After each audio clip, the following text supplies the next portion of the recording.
Oh yeah, oh yeah. It's time for another Canadian men's national team depth chart video.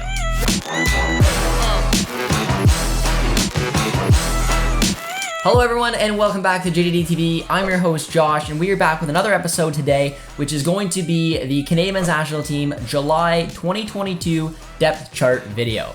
Now I've done a couple depth chart videos before. We've had a few graphics going around. I'm doing this one a little bit differently just to kind of spice it up.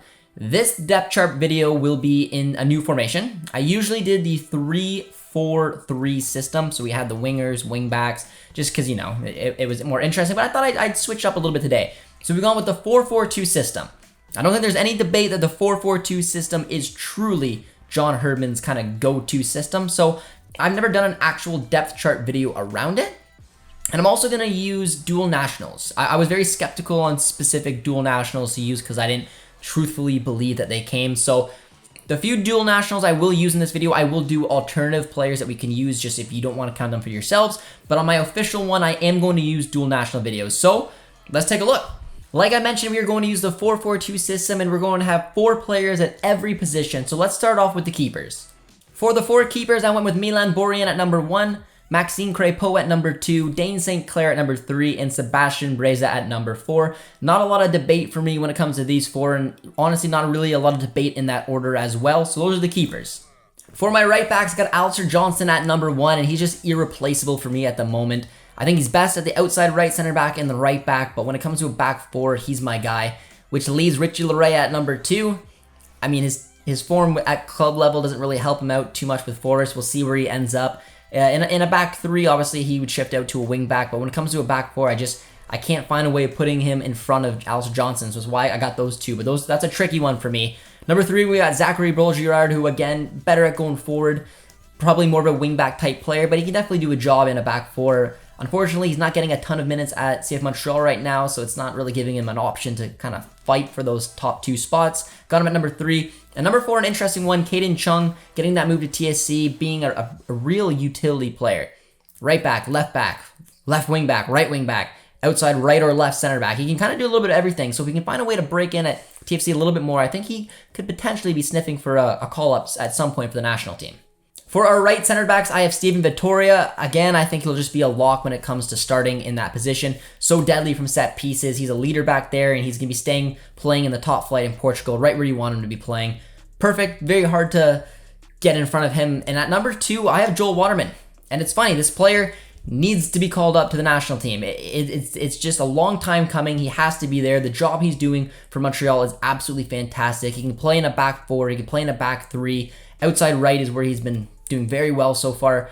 I just think that this player needs to be called up. It's time. The time has come. We want to see what he can do with the national team. And I put him in front of Donnie Henry, who I got at number 3 right now. And I'm very skeptical about Donnie Henry. You guys know that he's got a place in the locker room. He's a character player. He's one of Herdman's guys. But he's not playing. He hasn't been playing for a while. He just got waived from LAFC. We don't know where he's going to end up. There's a very short window to get him playing minutes, staying fit, staying healthy up to this World Cup. And when it comes to actually being on the pitch, starting, even coming off the bench, Waterman over Henry for me every day of the week. So I got him at 3. I mean, character is a different thing, but when it comes to me personally doing this depth chart, I'm doing it off of how they're playing and where I'd want to be at a World Cup, taking a look at someone to come on the pitch and make an influence. And that's, for me, Waterman over Henry. At number 4, we have Lucas McNaughton, another interesting one, a former Pacific player jumping on over to TFC. He's had a decent life to TFC so far. I mean, his performances have been pretty decent, nothing too great, too bad. But I think that he could potentially keep growing on these type of performances. He's getting towards his later 20s. He's 27 right now, so I think a call-up hopefully is going to be on the horizon for him because he's definitely able to do a job right now in the MLS and probably for Canada.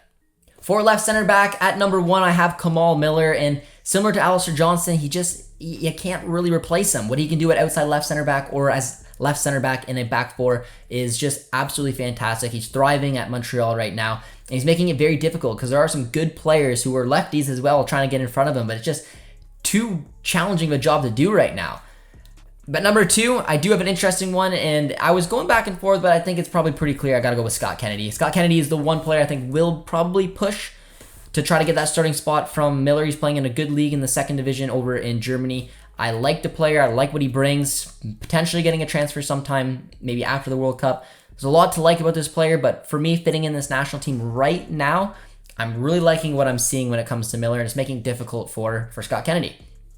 At number 3, we got Derek Cornelius, and I'm a big fan of Derek Cornelius. I think John Herdman, when it comes to him, Cornelius is a little bit further down the pecking order. He's probably still number 3 at this left-sided center backs, but when it comes to actually getting on the pitch, getting into a starting 11, I just think it's almost on the outside looking in right now for Cornelius. I like what he did moving to Greece. He did an excellent job this year. He's a big player. I think he's got a role for the national team in the future, but for right now, in my depth chart, probably Herdman's, he's number 3. Odd man out right now looking in. And number 4, I have Zorhan Bassong, another CF Montreal player. Doesn't get a ton of minutes for CF Montreal, but he's still a good option to have. He can play at outside left center back, central left center back, and a back 4. He's a good utility player. This left-hand side does look good for Canada and its future. At left back for number 1, we've gone with Samuel Adekubi. No real debate around it. He's our guy when it comes to an actual left back, because we know Davies will be up the pitch a little bit further. He's been killing it in Turkey. He's been amazing for the national team. He's a lock at number 1. Number 2, Raheem Edwards. He's been a really good player this year for the Galaxy. Really caught fire at the beginning of the season. He's kind of tailed it a little bit, but still he's able to play in a back 4. Very attack-minded, can play as a wing back. Will be a good utility player as well for Herdman, and potentially that outside shot looking in to try to make that World Cup squad.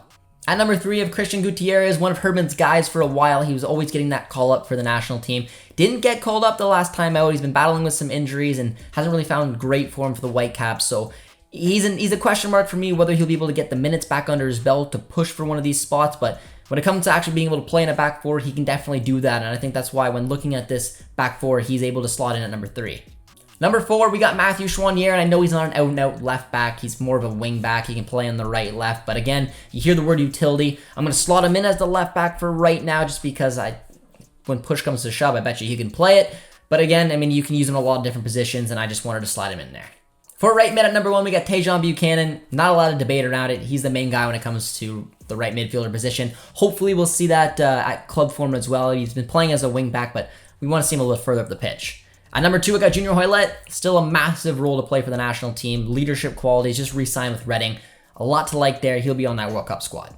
At number 3, we got Charles Brim. Now, Brim got that big move. He's playing the Eredivisie, top flight over in the Netherlands. I liked a lot of what this guy's done in his career so far, and I think he's going to be, again, right on that bubble, looking for a spot to potentially go to the World Cup.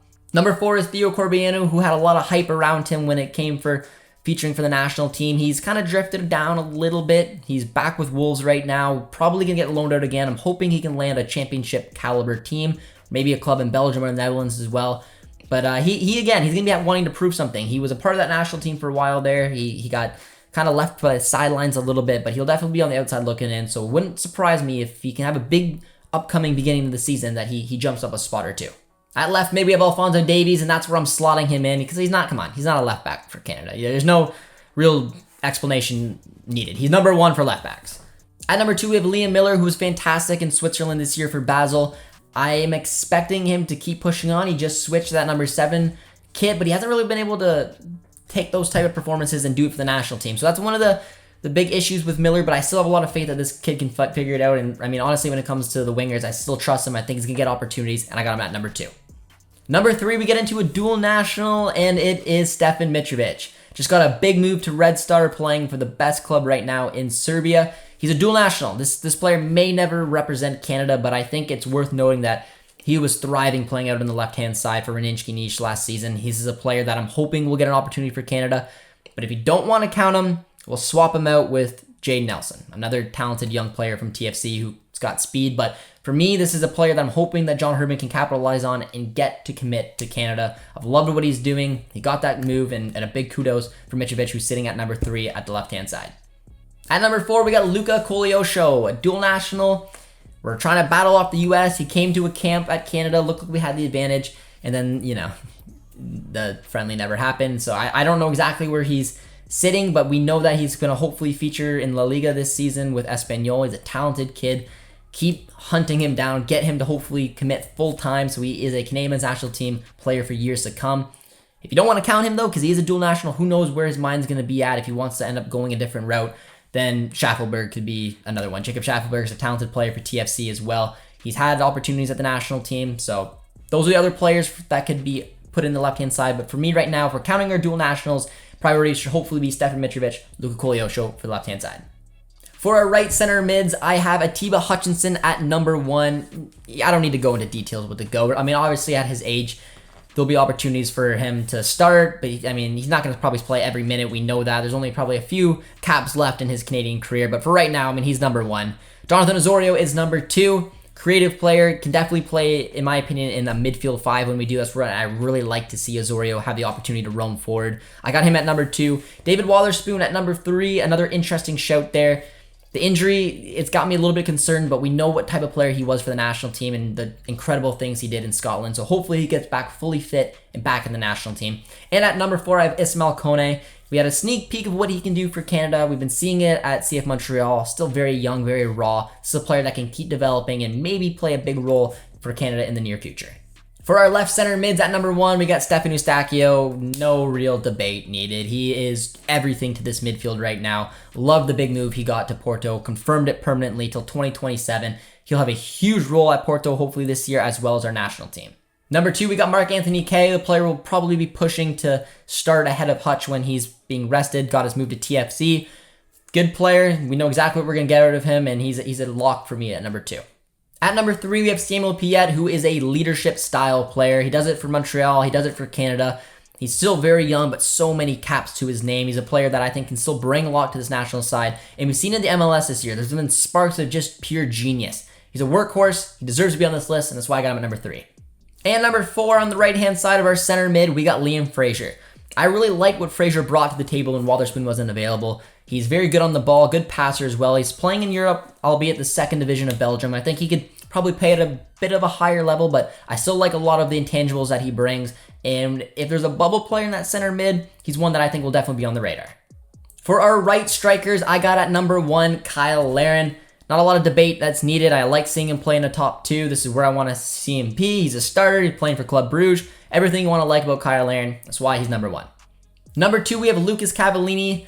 Again, he'll be a bench-used player. He'll come on late in the match to try to kill the game, to come on for some aerial presence. He knows his role with the national team. He's not that locked-on starter, but he's definitely got a role to play. Number 3, we got Tyler Pasher. Now, Pasher can play centrally, can play wide as well, but I kind of see him coming on late in the match if we're going to use him. I think that's what he does at Houston. He's able to do it. He's able to come on and be effective, so it's not a bad little bit of an option for John Herdman to have, to go to the bench and bring out someone who can just hit him from distance. He can do it centrally, and that's where I got him there at number 3. At number 4, we got Richie Ennen, a dual national with Canada and Ghana. Not a lot of interest quite yet of a call-up anytime soon, but he's definitely one to keep an eye on. He had a good season in Russia. He's now moved to Hungary. I think that we're going to have to keep an eye on how he develops, but definitely a good player that potentially could be a useful player for Canada going forward. For the left-hand side of our strikers, at number 1, we got Jonathan David.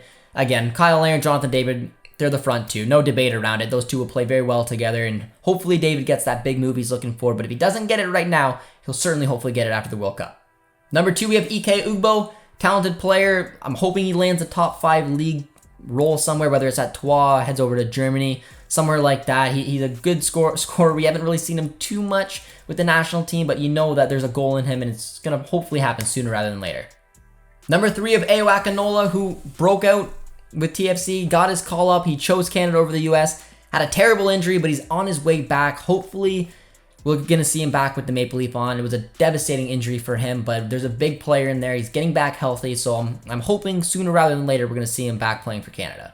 And number 4 on our depth chart is Daniel Jebison. Now, whether you want to count him or not, because he's made it clear that he's representing England right now at the U21 level, I don't know if he'll ever represent England at the national team level. I don't. I think it's more likely that he's going to represent Canada than England, but for right now, it's not really on his radar. So if you don't want to count him, or if you don't really want to count Ennen or one of the 2, I mean, you got a player like Theo Bair who's playing over in Scotland as well. You can rotate in there. But Jebison's one that I would hope can get locked down eventually, maybe leading up to the 2026 World Cup when we're the home nation. He's a talented player. He's a good goal scorer, and he's one that I'm hoping Herdman's definitely going to be keeping an eye on.